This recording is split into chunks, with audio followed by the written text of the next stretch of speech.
کہ اللہ کے رسول علیہ السلام نے فرمایا حضرت ابو ہریرہ سے، اے ابو ہریرہ اگر ہو سکے تو کبھی جماعت مت چھوڑ، نماز با جماعت مت چھوڑ، اس لیے کہ جس نے جماعت کے ساتھ نماز نہیں پڑھی، جس نے نماز با جماعت نہیں پڑھی، اس نے بھی اپنے گلے سے اسلام کا پٹا اتار کر پھینک دیا، اس کا اسلام سے کیا تعلق؟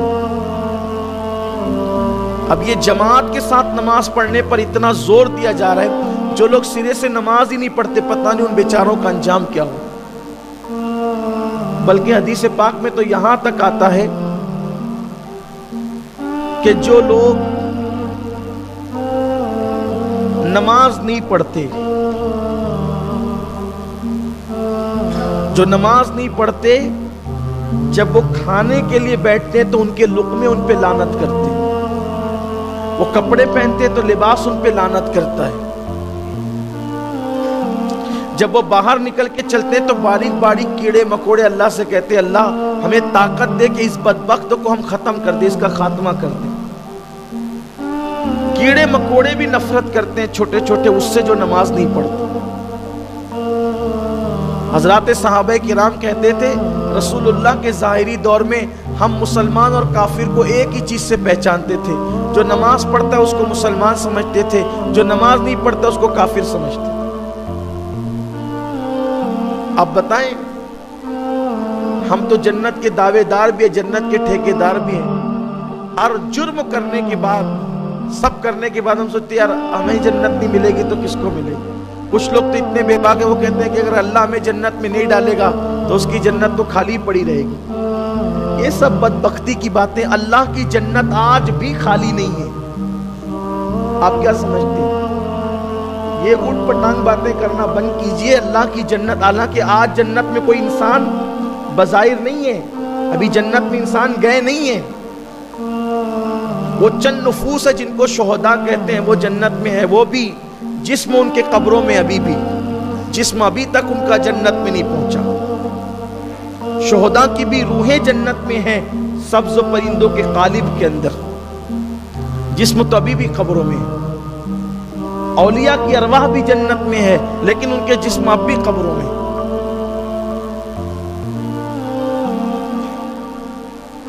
ہم یہ جو کہتے ہیں نا کہ مرنے کے بعد فلاں کو جنت مل جائے یا جنت نصیب ہو جائے، تو دنیا میں جنت کا مطلب یہ ہوتا ہے کہ اس کی قبر میں جنت کی کھڑکی کھول دی جاتی ہے، اس کو ابھی جنت میں ڈالا نہیں گیا ہے، جنت میں ابھی کوئی نہیں جائے گا۔ قیامت کے بعد جب حساب کتاب ہوگا تب لوگ جنت میں جائیں گے، ابھی نہیں جانا،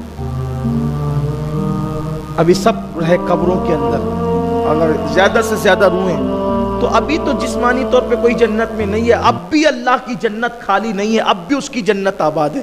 آپ کیا کہتے ہیں؟ لوگ کیا کہتے ہیں کہ ہم جنت میں نہیں جائیں گے تو اللہ کی جنت خالی ہوگی؟ اللہ کی جنت نہ آج خالی ہے نہ کل خالی رہے گی، اس کی جنت بھری ہوئی ہے، ابھی بھی بھری ہوئی ہے۔ اس کی جنت میں ابھی بھی اس کی مخلوق ہے جسے حور کہتے ہیں، غلمہ کہتے ہیں، اور بھی اللہ تعالیٰ جن کو بسا رکھا ہے اب بھی وہ جنت میں موجود ہے، جنت سونی نہیں رہے گی۔ صرف اتنا خیال کر لیجئے، اتنا خیال کر لیجئے میرے عزیز بھائیوں کہ امام اعظم ابو حنیفہ رضی اللہ تعالیٰ عنہ نے فرمایا کہ جو لوگ نماز میں سستی کرتے ہیں، نماز میں سستی کا مطلب کیا؟ پڑھتے ہیں، سستی کا مطلب پڑھتے ہیں لیکن فجر میں ارے چلو یار آج نہیں جائیں گے، سر درد کیا چلو یار آج نہیں جائیں گے، اس کو کہتے ہیں سستی، کبھی پڑھنا کبھی نہیں پڑھنا، کبھی پڑھنا کبھی چھوڑ دینا۔ فرمایا امام اعظم نے جو نماز میں سستی کرتے ہیں جب ان کو موت آئے گی تو وہ کافر ہو کے مریں گے، اللہ ان کا ایمان چھین لے گا ان سے، مرتے وقت ان کا ایمان چھین لیا جائے گا، ان کی زبانوں پہ کلمہ نہیں آئے گا۔ یہ ہے کیا ہو گیا ہمیں؟ ہم اپنے ایمان سے بھی بے فکر ہو گئے، ہمیں اپنے ایمان سے بھی محبت نہ رہی۔ آؤ عہد کرو نماز کا۔ تو میں کہہ رہا تھا اللہ کے رسول نے حضرت ابو ہریرہ سے کہا اے ابو ہریرہ جماعت مت چھوڑنا، جماعت سے نماز پڑھنا، نماز با جماعت پڑھنا، کیونکہ جس نے بلا وجہ بلا عذر شرعی جماعت چھوڑ دی اس نے اپنے گلے سے اسلام کا پٹا اتار کے پھینک دیا اور اس کا اسلام سے کوئی تعلق نہ رہا۔ حضور علیہ السلام جماعت سے نماز پڑھی، حتیٰ کہ جو حضور علیہ السلام کی زندگی کے ظاہری آخری لمحات تھے غور کریں نماز باجماعت سے کتنا پیار تھا. آخری ظاہری لمحات تھے جس میں حضور اکرم صلی اللہ علیہ وسلم کے پیر اقدس، حضور کے قدم مبارک اس وقت بظاہر کام نہیں کر رہے تھے. تو اللہ کے رسول صلی اللہ علیہ وسلم حضرت علی رضی اللہ تعالیٰ اور جناب عباس یا عبداللہ ابن عباس، ان دونوں کے کندھوں پہ ہاتھ رکھ کر اللہ کے رسول علیہ السلام اس طرح مسجد آئے کہ حضور علیہ السلام کے دونوں پیر زمین سے رگڑ رہے تھے، زمین سے گھسٹ رہے تھے، پیروں کو کھینچتے ہوئے مسجد آئے اور امت کو پیغام دیا کہ اگر تم اس پوزیشن میں بھی مسجد آ سکتے ہو تو تمہارے نبی کی سنت ہے اس پوزیشن میں بھی مسجد آنا.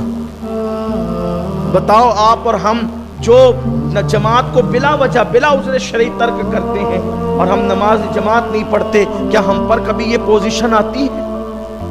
چھوٹی چھوٹی چیزوں کو لے کے ہم جماعت چھوڑ دیتے ہیں. ایسا مت کیجئے. اس لیے نماز با جماعت پڑھنے کی برکت یہ ہے کہ جہاں 40 مومن جمع ہوتے ہیں ان میں ایک اللہ کا ولی ضرور ہوتا ہے، اور ہماری نمازوں میں کوئی نقص ہوتا ہے تو وہ مقبول بندوں کے صدقے میں اپنی بھی قبول کر لی جاتی. اس لیے جماعت کو لازم پکڑیے. اللہ کے رسول نے فرمایا ید اللہ علی الجماعہ، کہ جماعت کے سر پر اللہ کا ہاتھ ہوتا ہے، اس کا دست قدرت ہوتا ہے. اس لیے جماعت کو لازم پکڑیے. اللہ